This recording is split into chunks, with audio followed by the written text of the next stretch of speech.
Don't rock, freak, don't stop, don't rock, freak, don't stop, don't rock, freak, don't stop.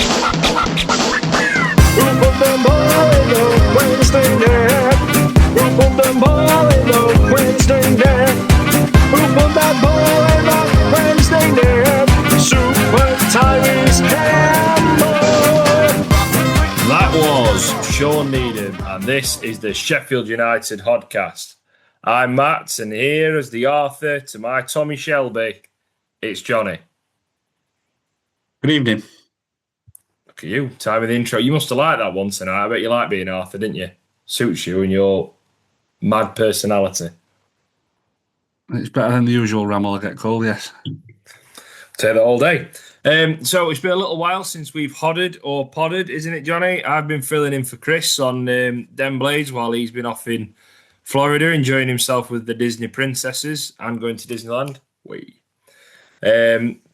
So we've had 3 matches and we've called this episode BBC because we played the Blues, the Baggies and the Canaries. In a nutshell, Jonny, do you want to sum up the 3 matches? Yeah, the month of March has been terrible, hasn't it, really? We've said it a million times. It's the hope that kills you. And we went into March quite positive and expecting the run of games to pick us up a few points. Although I did say to you, his 2 hardest away games were Norwich and Birmingham. Yeah, you did. Yeah, it just... The tone wasn't set right from the first game. Obviously, the draw with West Brom. Really poor performance. Horrendous second half, which we'll touch on against Norwich. And then just the bizarre against Birmingham, really. So, yeah, absolutely. So what we're going to do, we're going to rattle through each match, aren't we? And then we're going to do a little prediction on everyone's favourite Disney club, Wrexham, at the weekend, which is coming up. The Kiefer Moore derby, and I know you'll be really disappointed, Jonny. Kiefer Moore's injured, so you won't get to see him. So that little banner that you've made for him, you won't get to see it this week, unfortunately. I know that's made you quite sad, hasn't it? But never mind. So against West Brom, I genuinely thought we'd absolutely batter them at home, but I think safe to say it was one of the worst performances we've had this season, wasn't it? Lots and lots of what I call crab football, where we couldn't make a decision, so we just kept going sideways and backwards. And I think Wilder kind of summed up quite nicely at the end, didn't it? It was really poor decision making by us. We just couldn't pick out that insightful pass, and we didn't make our strength count really against a poor side. So we lined up with Davies in goal, because obviously Cooper is out for the season. Burrows at left back, Bindon and Tanganga were the 2 centre halves. Herver started at right back, Peck and Riedewaldji 2 in midfield, O'Hare, Hamer, Brooks, and Bamford. It really wasn't a very good match, was it at all? First half looked laboured, looked leggy. United had the best chances, to be honest, all game, didn't we? They were a really poor side, I felt, West Brom. Morrison had got them organised. They looked marginally better than when we played them at their place. But they weren't a great side at all. They started with DK up front, didn't they? The big lad who's got lots of pace. But I did think Bindon and Tanganga dealt with him really, really well. United took the lead early in the second half. I think it's a really poor goal, if I'm honest. It just summed up that match, didn't it? It wasn't the best of crosses, really, but it got in there, and their defender Campbell made an absolute mess of it. I don't think he was under that much pressure, really. Do you? From Tyrese Campbell, who was a good few yards away, but he turned it into his own net. United then just didn't turn the screw.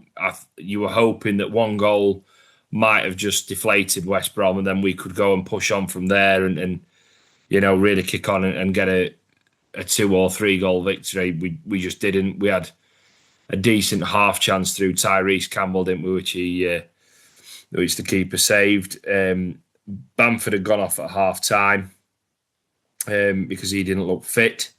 So Campbell came on. He had the half chance, and then Campbell for West Brom scored a decent goal from distance by his standards. I think he'll never hit a strike as sweet as that for a centre half from about 20, 25 yards.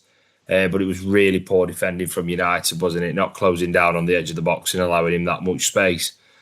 I know I've rattled through that at some pace, but it was a really, really, really poor game of football, wasn't it? The West Brom match. Have I missed anything in particular, Jonny, that you want to comment on from that game?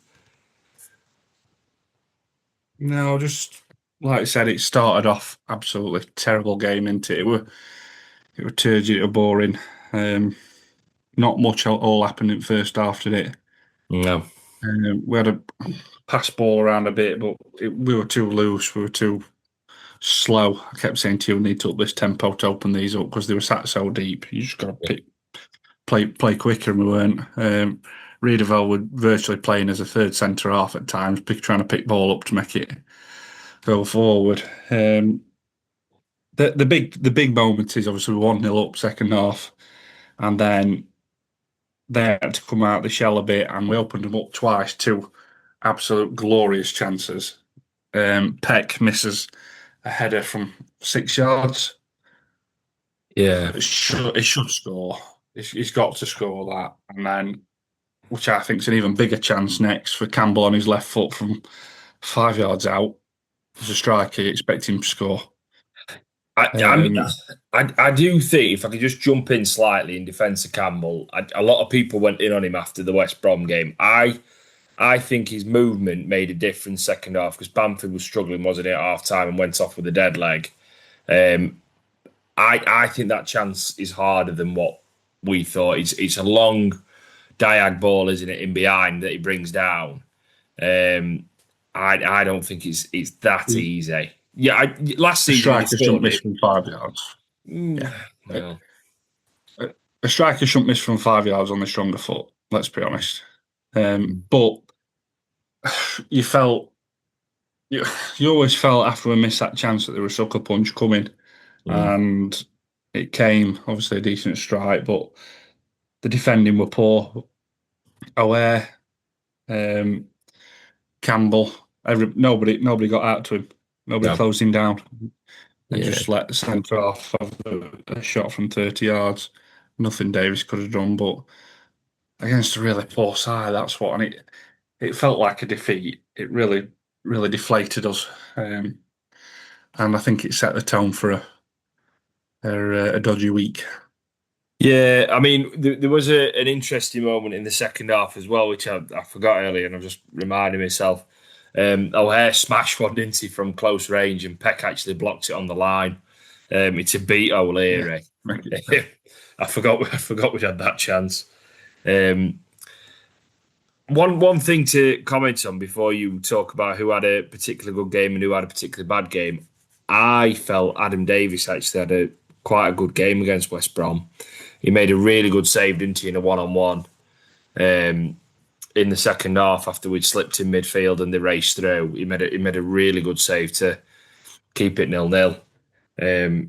Did Davis. I thought he had a good match. And the other thing I do want to mention in this game, I think it's probably partly because of how poor the match was, but the referee had a really good game, didn't he, against West Brom. Really impressive performance by him. He just let everything flow, didn't he, and kept it moving, which was nice in how things have been, and how we'll probably talk about the Birmingham match. So who were your standout performers, Jonny, and who had a day to forget?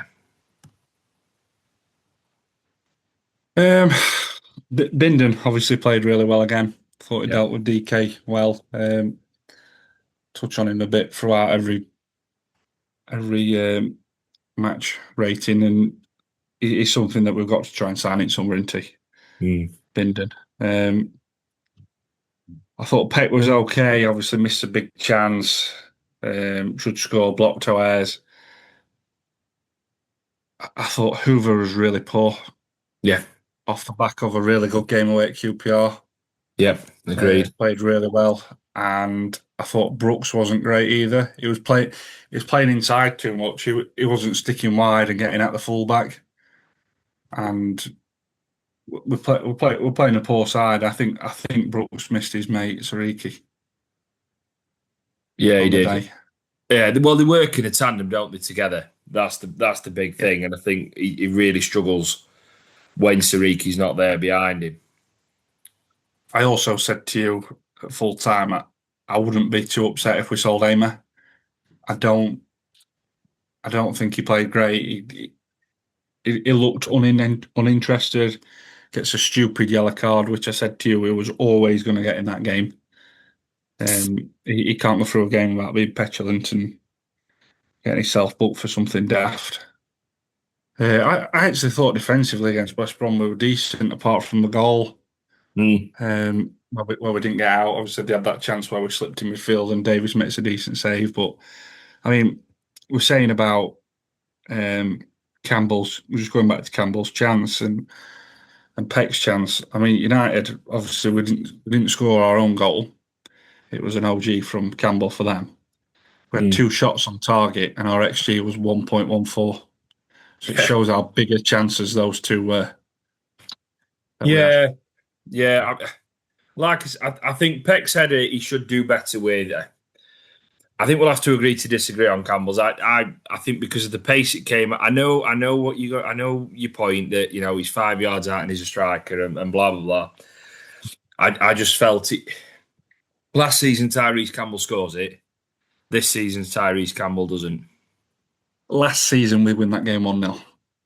Oh yeah, we'd have ground it out. Yeah. We had a strong spine to the side. Obviously, Cooper were playing well. And Nell is I don't know, because I find it hard between Tanganga and Bindon and Nell. I find it hard, but especially Susan at middle as well. Yeah. And losing the focal point of Bamford on that game at half time didn't help, because when you're 1-0 up, you can just pump it into him, can't you? And he holds it and he brings players in. So yeah. What did you make of the team selection against West Brom at home? Not playing 2 forwards. I don't think you can win, because if you want to play, because Brooks has to play. Yes. And everyone says O'Hare and Hamer have to play. Yeah. So you can't play a 2 up top if you're playing them 3. No. Because neither of them are decent enough in centre. None of them 3 are decent enough in centre mid. So you've got to play Peckham and Ryder well. I think the team selection forward wise was decent. I'd have played Tariq instead of Herber. Yeah. Now, but when it comes to Campbell coming on at half time, I've said it to you a lot, that Campbell cannot play as the 1. He has to play in a 2. He cannot play as the lone striker. Yeah. He's a two-man strike partner. That's where he is. So at half time when he comes on, maybe alter it round and bring Cannon on as well. Take O'Hare off. I didn't think O'Hare had a great game that day. No, he didn't. I mean, the only thing I've got to counter that really is that Campbell did have to play long stints up front on his own last season, didn't he? When Moore was out injured with his hernia injury and what have you. Campbell had to kind of do it on his own for a bit then, didn't he? Yeah, but we're a different animal, weren't we, last season? Yeah. Yeah, we were, and a lot of the fine margins, because of the quality we've got in games the 1-0, the fine margins were there, like you said. Yeah, and we had got that strength in the spine of the team, hadn't we? Because Vinny Souza is a completely different beast to Riedewald. And all due respect, Campbell's probably a stone heavier than last season. Well, yeah, you've said this for a while, haven't you? You've been saying this for a little while about that one. Yeah, I mean, what did you make of Davis's performance? Yeah, it looked solid enough. Made a big save, didn't he, either at 0-0 or at 1-0. So made a big save. Couldn't do anything about the goal. No, I will pull him to bits on that Birmingham free kick later. But yeah, I know you will. Is there anything else you want to say about the West Brom match? No, just set the tone for a disappointing week and two big points dropped, especially with Hull dropping points that day, because we were saying it sort of brings Hull back into it, but it was officially, for me, season over after that. Big call, season over. So after the West Brom disappointment, then we moved on in the week and we played Norwich. We made 3 changes for this one. So Bamford went out with his dead leg. We brought Tyrese Campbell in. Hamer, as you said, was suspended. Got a 2-game ban. He went out and Mr. Thomas Cannon started. And we brought Sariki back in for Herver. So we've gone to a 4-4-2. I think the Norwich match is best summed up by the classic cliche. It was a game of two halves, wasn't it? First half, I thought United weren't perfect, but we pressed well. We were sloppy in possession, really sloppy in possession, and that later on came back and bit us quite hard. But I did think first half we pressed well, we fought well, we put Norwich under a lot of pressure, and we probably and possibly should have gone in a couple of goals up at half time. Norwich were a much better side than West Brom, and to be honest, Norwich are one of the better sides I've actually seen this season. And I know they've been under a real revival, haven't they? Under their latest manager, whose name I've completely forgotten, which is going to annoy me. Who? Philippe Clement. That's it, Philippe Clement, but Rangers manager, weren't he? He's done a really good job there at Norwich. Riedewald put us in front in the first half, scored a cracking goal, good pressing from Cannon, forced their defender into a mistake, rolled it for O'Hare, teed up Riedewald, and Riedewald scored a really, really classy goal, didn't he, with the outside of his left foot into the bottom corner. He hit it that well, I actually didn't know it had gone in. And then he did the classic no celebration, didn't he, just walking away as though we'd always expected it to fly in. Second half, United were just poor. When we were nothing stuck up top. We kept running down blind alleys constantly, losing the ball, which we had been doing first half. That was happening, but in the first half, we pressed well enough to win it back, and we just couldn't sustain that in the second half. I think Cannon and Campbell got increasingly ineffective. Norwich equalised, and then Sariki made an absolute howler, didn't he? Lost the ball in the middle of the park, dilly-dallying on it, which again was a feature of the night. And Norwich raced through and scored. To be honest, a deserved winner, because second half we'd offered nothing. We did have a half chance, didn't we, through Cannon, where he did the hard part in actually winning the header and then steered it wide. It was a bad miss. Yeah, my point is he'd actually done the hard part by winning the ball in the air. All he had to do was just touch it, and it had gone in, and he managed to put it wide. I think that the Norwich second half was really bad, and one of the worst 45 minutes I've seen this season. What did you reckon? I don't think we're good enough to sit and protect a 1-0 lead. And especially against a team like Norwich who move ball around well. Everything's forward from them as well. They don't put backwards and sideways, they're forward. This year we're not defensively solid enough to protect a 1-0 lead. Although up until their first goal, which is from a set piece, which is disappointing. I mean, why is Brooks marking that Stacey? I don't know. But to be honest, Jonny, I thought Tanganga and Brendan were brilliant until that point. Oh, I agree. The corner thing, though, that was coming all night, wasn't it? First half, we gave away. Yeah, we gave away. Yeah, we gave away so many free kicks and corners, and then we couldn't match them in the air, could we? Other than Tanganga and Brendan. And it goes back to what we've said numerous times about the spine of the team. Last year we had an L.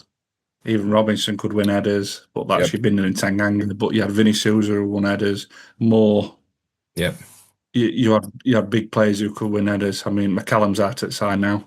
Yeah. And obviously with Bamford not playing, you expect Cannon and Campbell to do something. But yeah. The goal was coming, their first goal, and then the second goal just put cherry on top, didn't it? That they mounted a decent comeback, but we weren't good enough on that. Let's be fair. we can't see out a one goal lead with the way it's gone for us this season. I mean, Aware's been our player of the season, but I said to you on the night that he was running down blind alleys and he was losing, turning over the possession far too much on that night. Yeah. I mean, for me, he wasn't the only one that was guilty of that, though. No, but Burrows did it. noticed. Yeah, but Burrows did it a few times. We had Brooks doing it quite a bit. I mean, Brooks's defending, actually, and tracking back, I thought was really good, and his recovery was really good. But it's because half the time he gave it away himself. We made some really poor decisions with passing it again, didn't we? Go on. I go back to key moments. I mean, first half, obviously, Riedewald scores. But even before that and after that, Sariki and Brooks were ripping them apart down that side. Yeah. And put some great balls in. And disappointing thing is, we played two up top. Neither strikers in 6-yard box when they're whipping ball in. That's what's annoying. Because I think their managers come out and said if we'd have scored a second goal, they weren't coming back from it. So that's the thing. And I don't get why we do tend to go into a shell a bit, whether it's confidence based on conceding a lot of goals this year compared to last year. So we just think let's drop off another 5 yards and invite it on, which we're not good enough to do, defend. I think it's more. It's just been bad decisions, particularly those two games, and actually the Birmingham game as well. Just some of the decision making from the players hasn't been smart on the pitch. You know, at times where Brooks does some great runs, but then Cannon just doesn't think to run in and make that direct line towards the keeper, and neither does Campbell. You know, Peck will just trying to force a pass through instead of waiting. You know, there was a prime example in the first half, wasn't there, where we got a decent counter, won the ball, and it was the one where Kenny McLean smashed into Peck. But we did that awful pass through, didn't we, for Campbell? And it's like, you know, if we'd have just thought about it and just, I don't know, just kind of turned your brain on a little bit more, we could have picked some decent opportunities. Go on, what are you going to say? Just pick up on that as well. And McLean smash Peck. It's a red card all day. I know you thought with some cards we've had. Yeah. Season in comparison, that's a red card all day and twice on Sunday. I mean, if VAR's in, it's a red card. That. Yeah, maybe. It was late more than anything. I mean, he did keep his feet down, which probably saved him. Yeah, but 2-footed.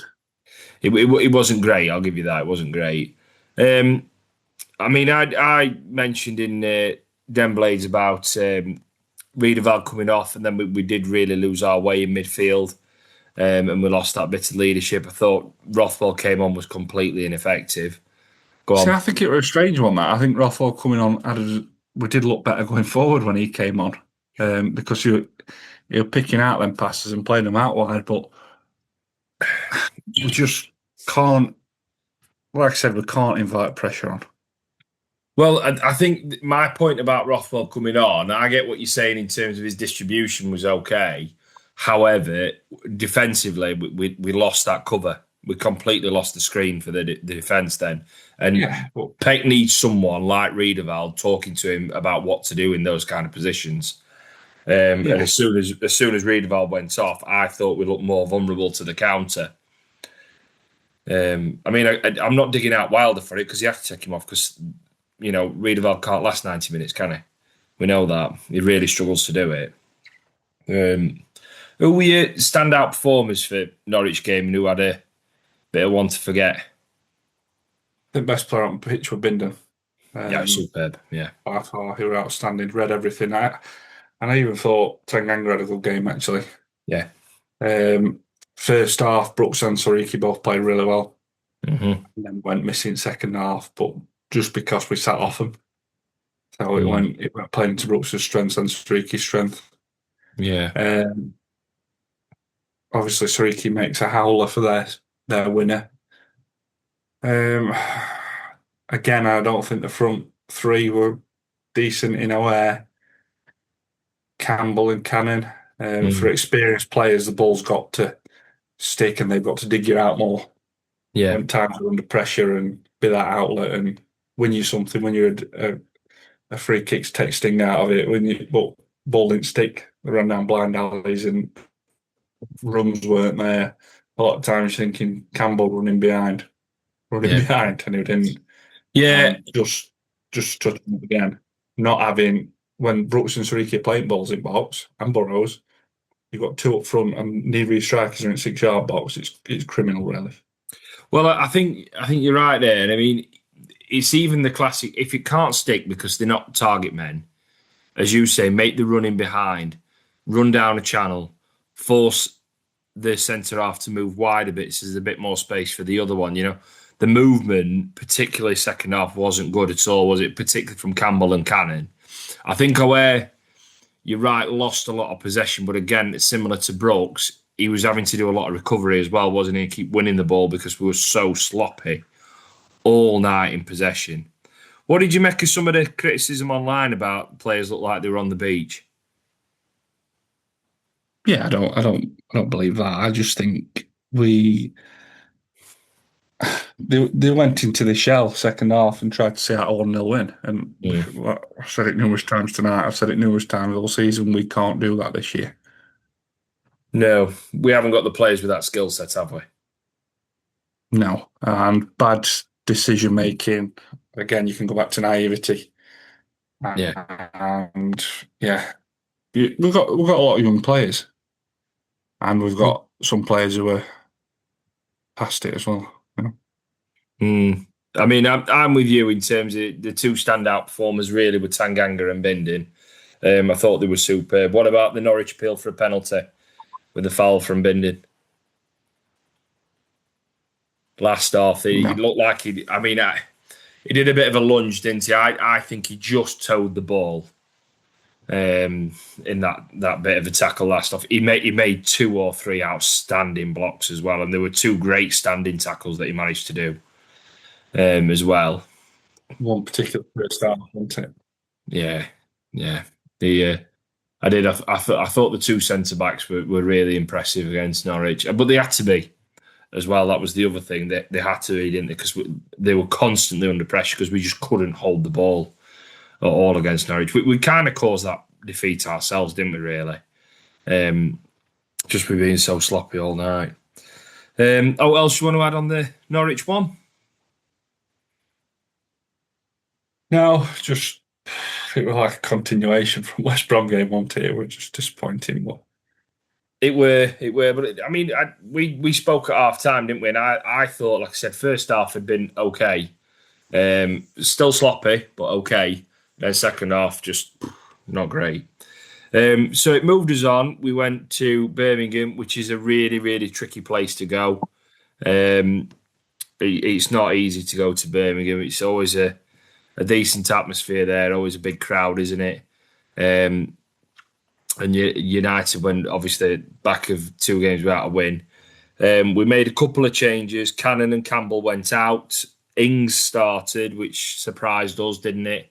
And Bamford was back in because he'd recovered from his dead leg. Hamer was still suspended because he got a 2-match ban for his 10th yellow card of the season.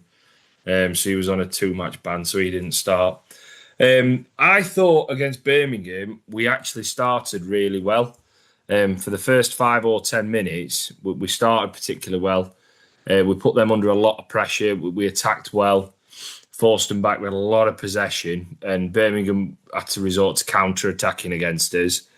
And then the game kind of changed. So they had a decent chance, didn't they? Where they'd raced through and Osman hit the post, but I think Davies got a hand on it. And then the game spun on its head because what happened then was they put a ball through the middle of the park. I think it was Roberts, wasn't it? And Sariki brings down Osman. Now, I feel the same as Wilder does on this one, that Bindon was covering. I think Bindon was only 3 or 4 yards away. He wasn't far at all. But the ref gave Sariki a straight red, and I actually think he got influenced by the linesman on this one a little bit. And then from that resulting from that resultant free kick and the red card, it was it Dux, the German number 10. He hit the free kick kind of into the top corner. I know you're going to debate that it wasn't the top corner, but he scored a free kick to make it 1-0 to Birmingham, and obviously we were down to 10 men,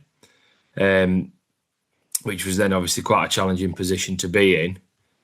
We then the game just got a little bit mad, didn't it? Because pretty much from the kickoff, United hit it long. Beadle caught the ball, and I think Jack Robinson wasn't paying attention. Puts his hand on the ball, and we end up with a penalty because he thought it had gone for a goal kick. So he put his hand on it, didn't he, to control it, take a quick goal kick to Beadle. We ended up with a penalty. Sidney Peck stepped up and missed that in a really poorly taken penalty. And I know there's been a lot of hindsight on this one, and everyone's saying Peck should have never been the penalty taker to start with. But he is our penalty taker. I don't think he will be after this. He missed the penalty, and you could have been forgiven them for thinking it were game over, couldn't you? Because obviously we'd had a golden opportunity to get back in. They'd hit the post, they'd scored a free kick, they'd had a few chances on the counter.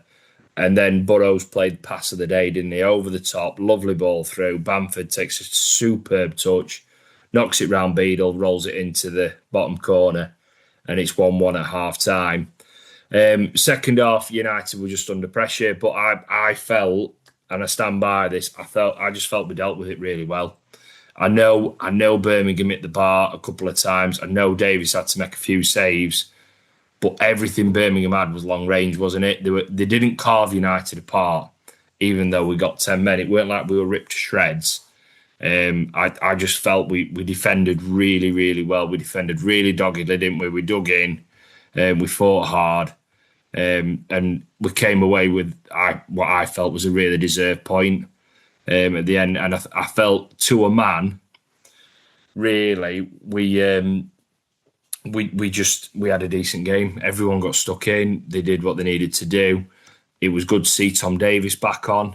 He got on off the bench, didn't he, and showed his experience and his nous. I thought Cannon did some decent running last off, just to put him under pressure when Bamford retired. Herver came out. I thought Herver played really well when he had to come on, and he offered a bit of a counter-attacking threat. And before I let you talk, so I've just gone on a bit of a monologue there, I thought Harrison Burrows was outstanding.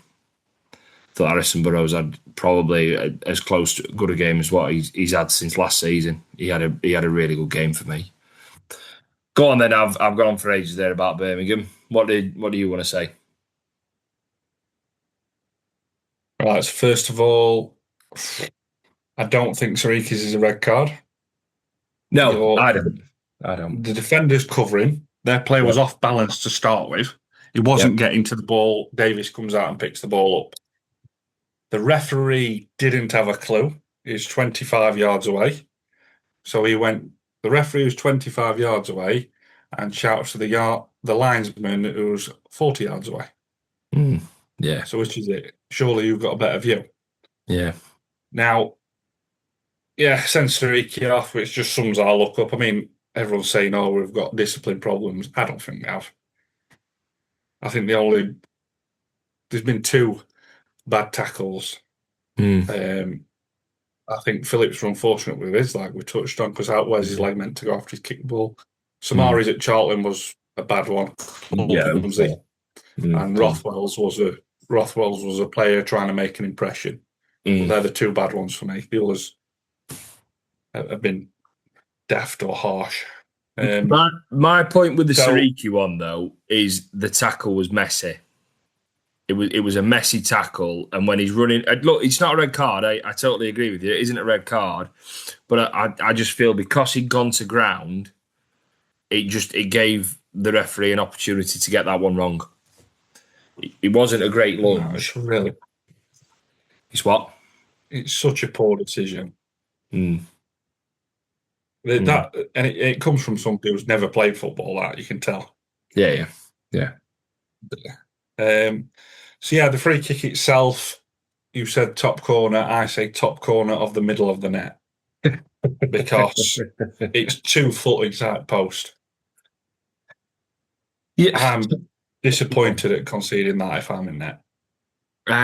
See, I don't think it's a bad free kick. I think a better goal. It's a good free kick. It's done. A better goalkeeper than Davies saves it is the point. But I think other than that, I thought Davies had a really good game again. I don't get why he was so far to Davies's right, because he's not going to get that whip that side.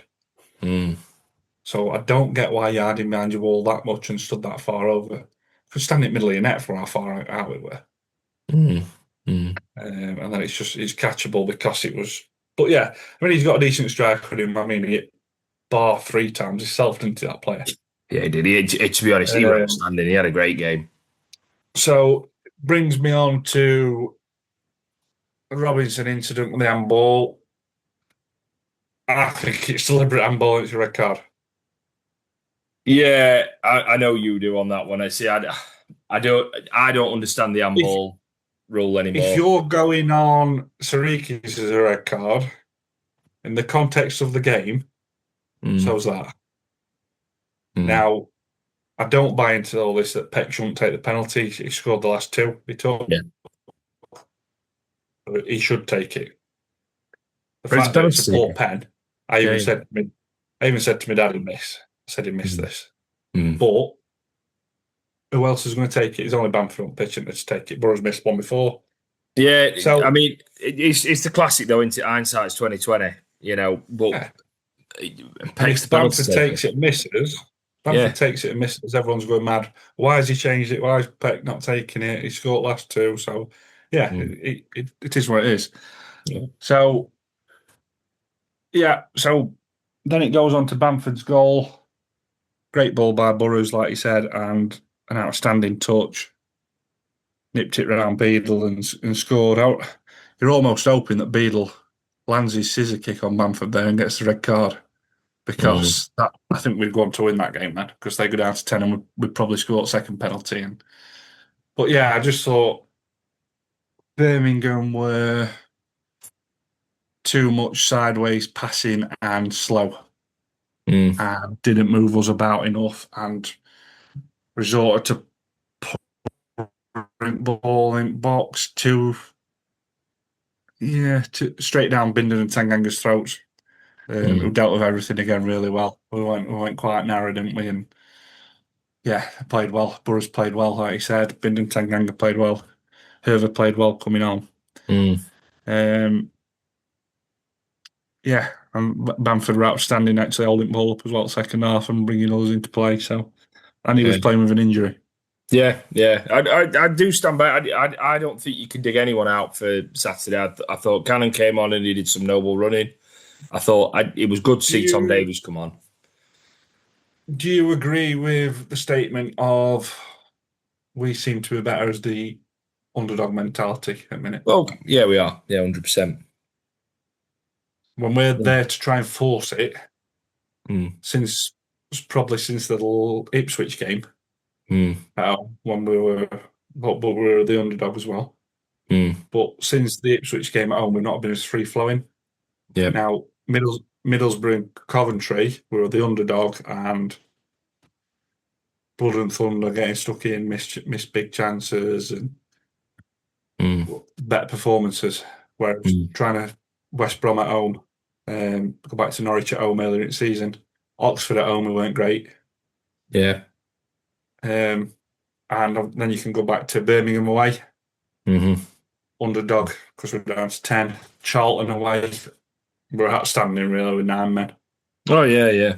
So we're a long way off it in terms of what's needed to go up anyway, aren't we? So I think the playoffs are over anyway, aren't we? So.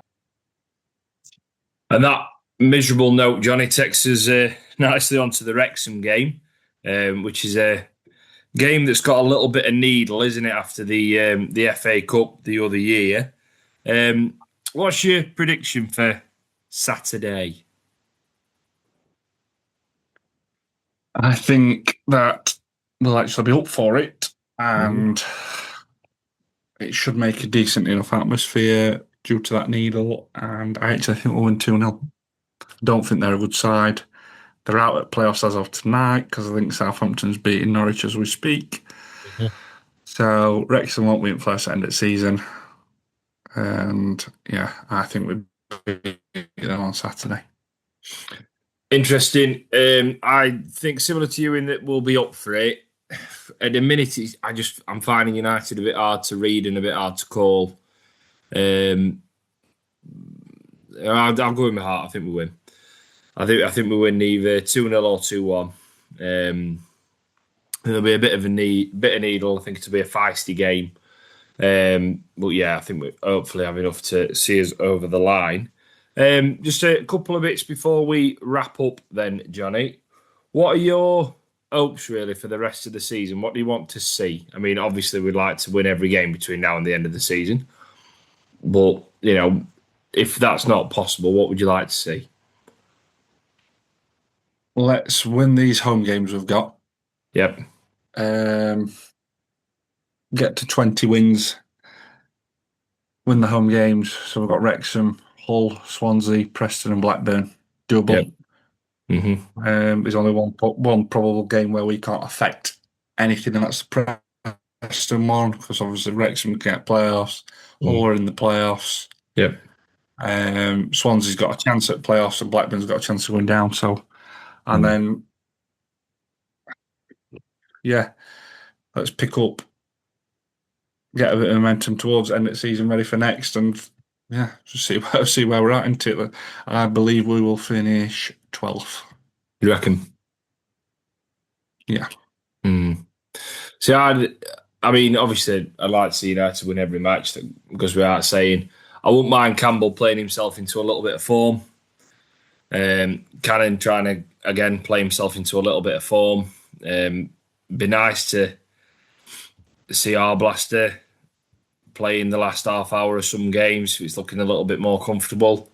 And again, just building up his match fitness. I think they're the kind of things we need to kind of focus on and look forward to. Not because the season's dead for me, because it's not completely over until it's over.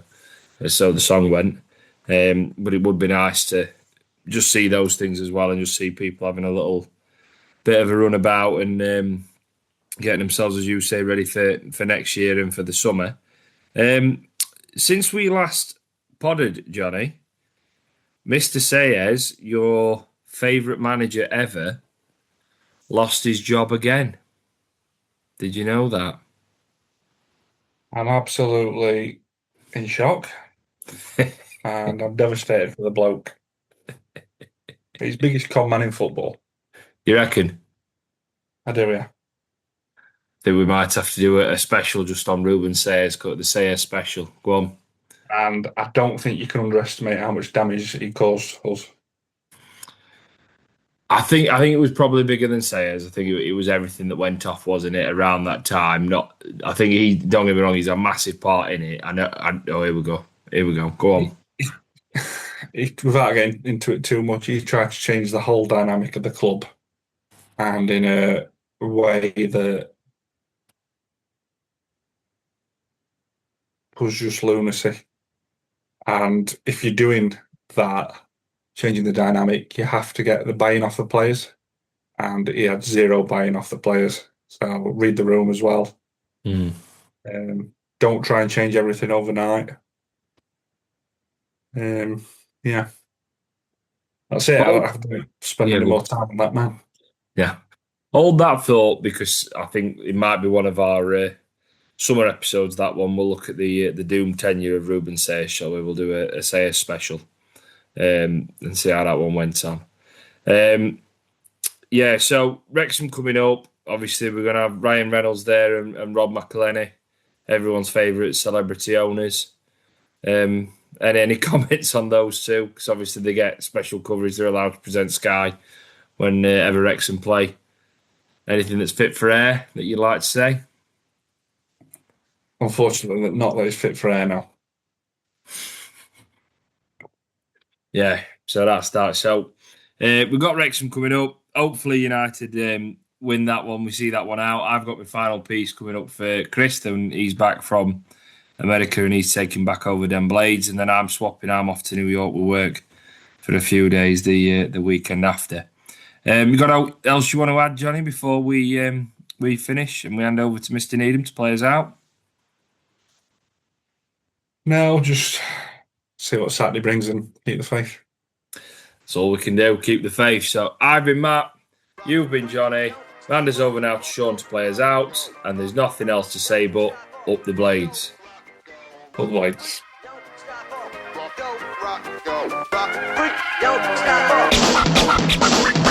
Who put the ball in the Wednesday net? Who put the ball in the Wednesday net? Who put that ball in the Wednesday net? Super Tyrese